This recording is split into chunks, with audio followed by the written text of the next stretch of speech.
आंनि फरायसुला फरायसुलि आंगो अनजालि अनजालु लोगोफोर आंनि मुङा मिस अनु बसुमतारी आं थाखो 5आव फरायो आं दिनै दोंसे बर' खन्थाइ आवरायनो सानदों बे खन्थाइनि मुङानो जादों बिबार खुंगुरनि मेथाइ बिबार खुंगुरनि मेथाइ दंफांनि दाउ गराया देलाय मालाय जानानै बिरां बिरां खालामबाय 6 दाननि लामा सौहैया सानसेयावनो मालिनि बारियाव गोग्लैबाय दंफांनि दाउ गराया एंगारना बिबार खुंगुरा आथिंजों होबाय खाथेना सिफालि गलाब गेन्दा सारा बिबार बयबो रज'बाय रोदासिना दंफांनि दाउ गराया एंगारना बिबार खुंगुरा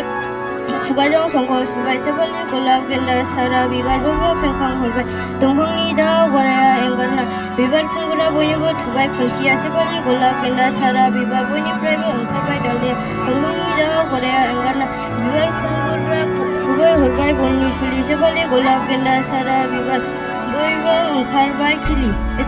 दिनै बे आंनि दोंसे खन्थाइ आवरायनाया एसेनोसै गोजोन्थों।